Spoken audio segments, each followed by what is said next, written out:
Your Honor, she works as a waitress, clearly unfit to manage money, my mother told the court while that sentence came from my own parents in probate court while they tried to grab the $4.8 million. 10 minutes later, the judge was the one turning pale.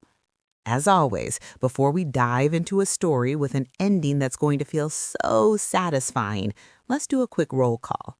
Type present and tell me which city you're watching this story from in the comments. For everyone who's already liked and subscribed, I pray that God makes your problems easier, widens your income, and keeps you healthy. Thank you, my friends. Now, listen carefully to my story. My name is Claire. I'm 28, and if you met me on a random Tuesday, you'd probably think I'm just a waitress at a busy downtown restaurant. That's what my parents thought, too. At least, that's what they chose to believe. They never asked why I was so good at reading contracts from my boss. They never asked why I always seemed calm when customers started arguing about their bills. They never asked why, even though I was only a waitress, I never seemed scared talking about legal stuff. They only saw the uniform, the tray, the tips. They didn't see the Harvard law diploma stored in a flat box under my bed. Yeah, I graduated from Harvard Law, top of my class in contracts, too. But my grandfather was the only one who ever really believed in me. He paid for my tuition quietly behind my parents' backs because he knew exactly how they were. Controlling, image-obsessed, and absolutely addicted to anything that made them look rich and powerful. He told me one afternoon when we were sitting in his garden, "Claire, money is like fire. In the right hands, it gives warmth. In the wrong hands, it burns everything." I thought it was just one of his old man lines back then. I didn't know he was talking about my parents. A few months later, he was gone. He never came back from a heart attack in his sleep. And about 3 weeks after the funeral, I got the call that lit everything on fire. "Miss Claire Bennett?" the voice on the phone asked. "Yes." "This is Jonathan Harris, your grandfather's attorney. I need you to come to my office. It's regarding his will." I assumed it was about some little savings or maybe a small piece of property. My parents always said Grandpa didn't have much, that he wasted his money on sentimental nonsense. When I sat down in that law office and heard the number, $4.8 million, I literally felt my ears ring. What now?" I asked. "Million," Mr. Harris repeated, like he'd said this kind of thing 1,000 times. "He left it in a trust, with you as the sole beneficiary. There are some conditions, but nothing unreasonable." I just stared at him. Then I started laughing because it felt unreal. A waitress with $4.8 million in her name. I could almost hear my parents choking somewhere in the universe. And then Mr. Harris said the one thing that made my stomach drop. "Your parents have been calling my office nonstop since the funeral. They believe they should be managing these assets. Your grandfather anticipated that, actually." He slid a thick folder across his desk. Inside it were documents, letters, and a will that may be the most carefully written thing I'd ever seen. It said clearly the money was mine, not my parents', not shared, not family money. Mine. But it also described in painful detail why my grandfather didn't trust my parents with money. Old business debts, creative bookkeeping in their old company, stuff that could become very ugly if anyone dug too deep.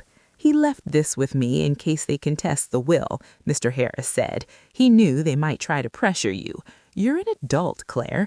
Legally, you don't need them to manage anything." I nodded, but my brain was already racing. I knew my parents. They were not going to sit quietly and let their waitress daughter walk off with $4.8 million. I was not wrong. The first attack didn't come as an attack. It came wrapped in fake sweetness. My mother invited me over for family dinner like nothing had changed. "Sweetheart, we haven't seen you properly since the funeral," she cooed on the phone. "Come home tonight, okay? Your daddy misses you." I almost said no, but some stupid part of me wanted to believe she meant it. So I went. The moment I stepped into the house, the atmosphere was weird. My mother had her church smile on, the polite, stiff one she used at social events. My father was in his favorite leather armchair, whiskey glass on the side table, TV off like he was waiting for a meeting, not his daughter. We spent about 10 minutes making small talk about my job at the restaurant. How's the tipping? Do people treat you well? Are you happy? Then my father finally cut through the act. "So," he said, leaning back, "I heard your grandfather left you some money." "Some money. Right." I stayed calm. "Yes, he left me an inheritance." My mother jumped in. "Well, of course, as your parents, we'll help you manage it. That kind of responsibility is too much for someone in your position." "In my position?" I repeated. She gave me that pitying look she used on people she thought were beneath her. "Honey, you serve tables. You've never even managed a real account. You're not used to dealing with large sums. It would crush you." "In other words, I'm too stupid?" "Don't twist my words," she snapped. Then she softened her tone again. "We're just worried other people will take advantage of you. There are so many men out there who would pretend to love you for your money." In my head, I was thinking, funny, I'm more worried about the people sitting right in front of me.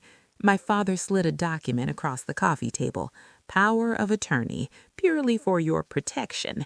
We'll handle the investments, the taxes, all the boring adult stuff. You continue your little job and enjoy your life. No stress." I glanced over the document. Partial control. No, total control. They could do anything with my money on my behalf. "It's standard," my father added when he saw my expression. "You wouldn't understand the details. It's legal stuff." That sentence actually made me want to laugh. The girl who graduated from Harvard Law being told not to worry about legal stuff. I forced my face to stay blank. I didn't tell them about my degree. I'd kept it from them on purpose because they never cared, never asked, never supported it. Let them think I was a clueless waitress for a little while longer. "Can I take this and think about it?" I asked. My mother's smile slipped a little. "What is there to think about? We're your parents. We know better than you." My father's jaw tightened. "If you don't sign this, Claire, you're going to regret it. You don't know how complicated this stuff is. You'll lose it all." Gaslighting, threats, all wrapped in parental concern. I picked up the paper anyway. Like I said, I'll think about it. On my way out, my mother caught my arm. "Don't talk to that lawyer again," she whispered. "He never liked us. He'll try to turn you against your own family." I went quiet for a few seconds. Then I gently pulled my arm free. "Good night, Mom," I said, and walked out. I barely made it to my car before my hands started shaking. I sat there for a long time, staring at the power of attorney document, my phone, and my reflection in the rearview mirror. "Okay," I whispered to myself, "so this is war." Over the next few weeks, my parents ramped things up. They started telling relatives that I was confused, unstable, and not in the right state to handle big decisions. My aunt called me in tears, asking if it was true I'd fallen into bad habits. I had no idea what she was talking about. "They said you've been gambling," she sobbed, "that you've been taking random men home from the bar, spending money like crazy." I almost dropped my phone. "What? That's not true. I don't even gamble." "Your mother is so worried," my aunt continued. "She said if you keep going like this, you'll lose everything Grandpa left you. She begged us to support her petition." "Petition?" I asked slowly. "What petition, Aunt Lisa?" There was a long pause. "Claire, they're filing to be your financial guardians," she finally admitted. "They say you're not capable of managing the inheritance, that you're not mentally stable enough." For a second, I couldn't even breathe. My own parents were trying to paint me as incompetent so they could legally control my money? I thanked my aunt, hung up, then called Mr. Harris immediately. "They're filing for guardianship?" I blurted, barely saying hello. He sighed. "I was hoping to tell you in person. Yes, they submitted a petition claiming you can't manage your own affairs. They're painting quite a picture of you, Claire." "I'm a full-functioning adult with a law degree," I said angrily. "Which they don't know, right?" he asked. "Correct."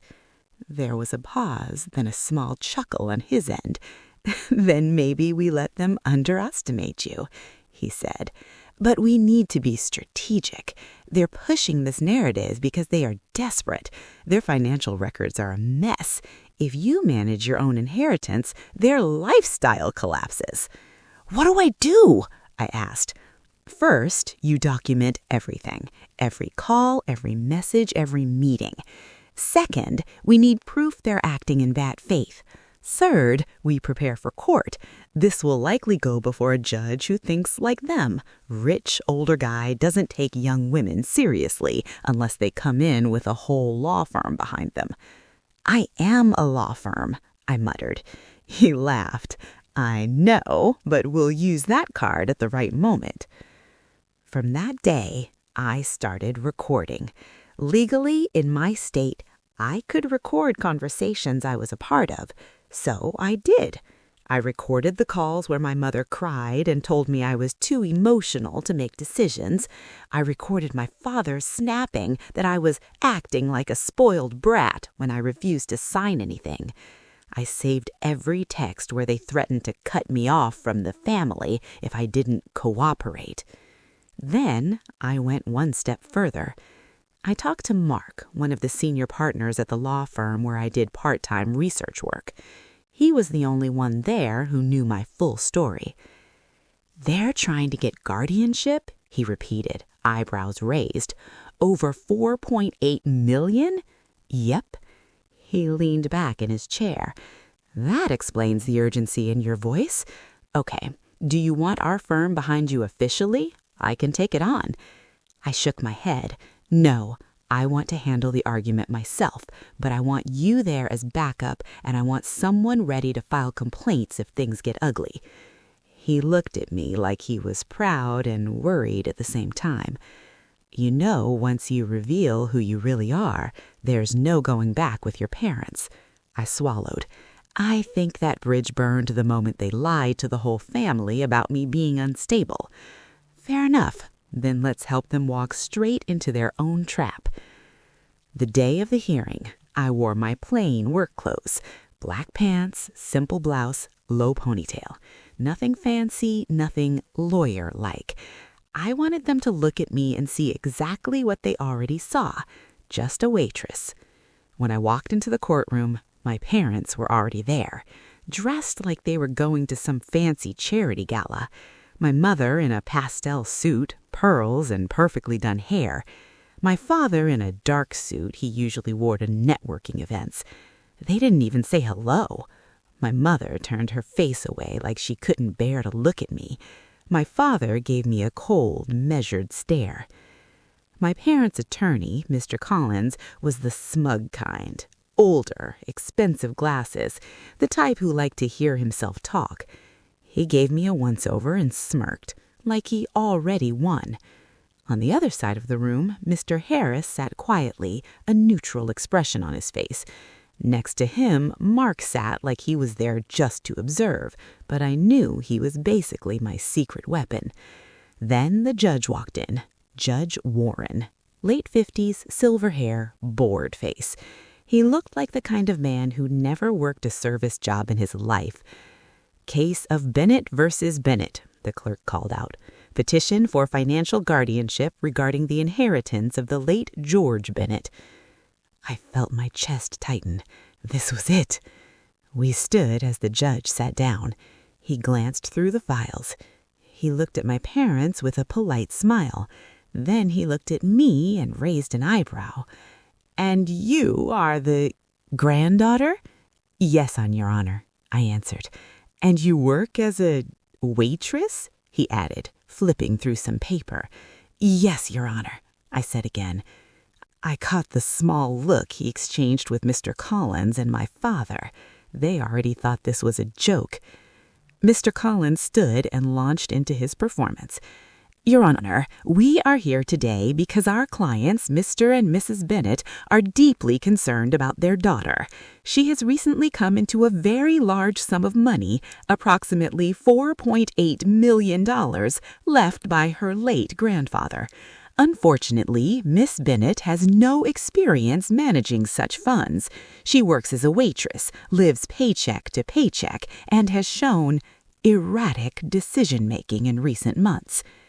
Erratic decision-making. That one hurt, even though I knew it was a lie. He went on painting me as irresponsible, emotional, impulsive. He mentioned reports of partying, rumors of gambling, all vague, all unproven, but thrown out there like they were facts. At one point, my mother dabbed at her eyes with a tissue right on cue. "We love our daughter," she said when the judge asked her to speak. "We're not trying to take anything from her. We only want to protect her from people who will use her. She has such a soft heart, Your Honor. She trusts the wrong people. She always gets confused and overwhelmed with paperwork and decisions." In my head, I was screaming, "You mean like when you told everyone I dropped out of college when I actually transferred schools? Like when you told relatives I was moody instead of saying you refused to pay for therapy?" Instead, I stayed quiet. Then came the line from my nightmare. "Your Honor, she works as a waitress," my father said with a small laugh, "clearly unfit to manage money." The judge actually chuckled. "A waitress handling millions?" he said dryly. "Brilliant." People in the courtroom laughed. Not loud, but enough that I felt my face burn. I went quiet for a few seconds. I could feel my hands shaking, my heart pounding in my ears. This was exactly what my parents wanted, make me feel small, stupid, and powerless in front of someone who could decide my future. The judge looked back at me. "Ms. Bennett, do you have anything to say in response?" he asked, still holding that amused expression. That was the moment. I stood up slowly. "Yes, Your Honor," I said, my voice steady now. "I do." I took my phone from my bag and placed it carefully on the table in front of me. "First," I said, "I'd like to clarify a few things about my background." The judge waved a hand vaguely. "Go ahead." "I do work as a waitress, Your Honor. I enjoy it. It pays my bills and gives me a flexible schedule." My mother rolled her eyes. Mr. Collins looked bored. "But that's not my only qualification," I continued. "I also graduated in law from Harvard with honors. Here are the certified copies of my degree and bar admission." I nodded toward Mark, who stood and walked forward with a neat folder. He handed it to the clerk, who brought it up to the judge. The room went very quiet. The judge's eyebrows shot up as he flipped through the documents. "You attended Harvard Law?" he asked. "Yes, Your Honor," I replied. "My grandfather paid for it. He believed in my ability to manage my own life. I didn't tell my parents because they never supported my education beyond what made them look good at family gatherings." My parents' faces drained of color at the same time. Mr. Collins shifted uncomfortably. "But that's only the first thing," I added. I clicked on my phone, pulled up my recordings folder, and held it up slightly. For the past several weeks, I've been documenting every interaction with my parents regarding this inheritance legally. This includes calls where they threatened me, messages where they told lies about me to relatives, and conversations where they clearly stated their goal was to get control of my money to pay off their own debts. My parents both started talking at once. "That's a lie," my mother gasped. "She's twisting everything," my father shouted. "Order!" "I also have a recording," I continued, "from the evening they gave me this power of attorney document and tried to pressure me into signing it without independent counsel." Mark passed up another document. "Take note of the clauses, Your Honor," he said politely. "Total control over her entire assets." The judge's amused look disappeared. He read, his jaw tightening. "And finally," I added, "I have a recording of our last family dinner where they discussed how they would convince this court I'm unstable, irresponsible, and unable to understand legal documents, even though, as we've now seen, I am fully trained to do exactly that." My mother's face went from pale to bright red. "You recorded us? How could you do that to your own parents?" In my head, I was thinking, how could you drag your own daughter to court to steal from her and then say you're doing it out of love? Out loud, I said, "To protect myself, Your Honor, because I knew no one would believe a waitress over two respectable-looking parents without proof." Mark gave a small nod from his seat. Mr. Harris sat there like he'd been waiting for exactly this moment. The judge cleared his throat. "I would like to hear these recordings," he said. So we played them. We played the one where my father said, "She's so desperate to be loved, she'll sign whatever we put in front of her." We played the one where my mother said, "We'll tell everyone she has emotional issues. Once the court believes that, she won't be able to argue anything." We played the one where they laughed about how naive I was and how I'd ruin everything if I managed the money myself. Each sentence felt like a punch to my chest, but it also felt like I was finally ripping off a mask they'd been hiding behind for years. My aunt, who'd come to support them, put her hand over her mouth. Even the clerk looked uncomfortable. Then Mark stepped in for the final layer of the trap. "Your Honor, if I may," he said, standing, "our firm has conducted a preliminary review of Mr. and Mrs. Bennett's financial records. We have reason to believe they are in substantial debt from failed investments and may be facing potential investigations for earlier irregularities." He passed up another folder, bank statements, overdue notices, letters from creditors. "This goes directly to motive," he added calmly. "They need this inheritance to fill the holes they've dug. This is not about protecting their daughter. This is about saving themselves." My father's voice broke. "You had no right." "Mr. Bennett, you will remain silent unless I address you." The judge flipped through the documents, listened to the remaining parts of the recordings, and finally leaned back in his chair.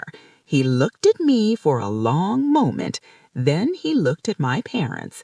"I want to be very clear," he said slowly. "This court does not take lightly the decision to appoint a guardian over an adult.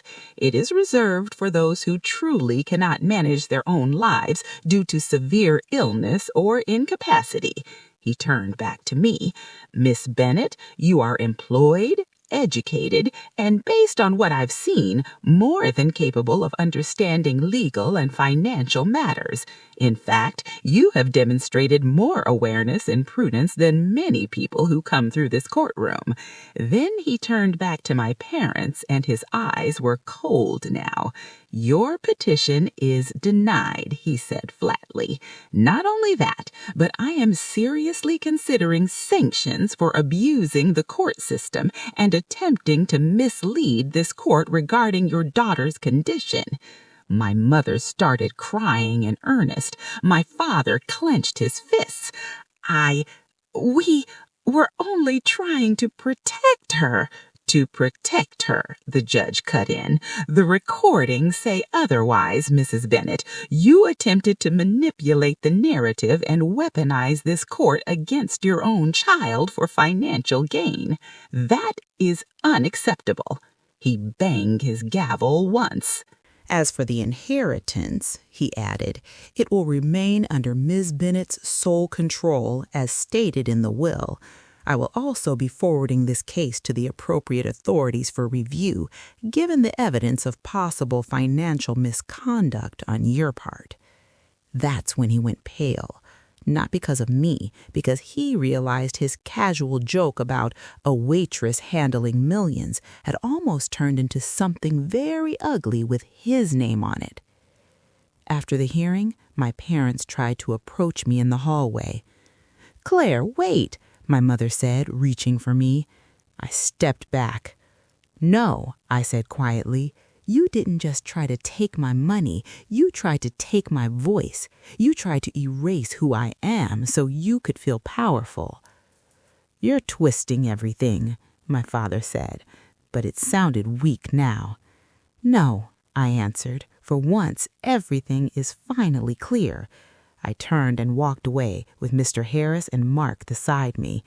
My legs felt heavy, but for the first time in a long time, I felt safe. A few weeks later, I heard through the family grapevine that my parents' little circle had started turning on them. People were asking questions about their debts, their lies, and why they'd gone so far as to drag their own daughter to court. Some relatives stopped inviting them to gatherings. The image they'd worked so hard to protect began to crack. I didn't celebrate that, but I didn't feel sorry either. I opened a smaller, simpler account for my daily needs and left most of the inheritance in careful investments under my own control. Mr. Harris helped make sure everything was structured safely. Mark offered me a better position at the farm. I still work a few shifts at the restaurant from time to time. People look at me and see a waitress, and I don't correct them. If anything, after all of this, I kind of like it that way, because now I know exactly how people treat you when they think you're at the bottom, and I know exactly how dangerous it is to let other people define your worth. From everything that happened, I learned that sometimes the people who say, "I'm only doing this for your own good," are the ones you need to protect yourself from the most. You can love your family and still say no when they cross the line, and you're allowed to be smart, prepared, and quiet about it until the right moment comes. So if you ever feel everyone is underestimating you, don't rush to prove them wrong with words. Let your actions and your evidence speak for you when it really counts. If you've been through something similar or want to share your own story, write it in the comments. Don't forget to share this video with your friends. Hit the like button and subscribe so you don't miss the next stories.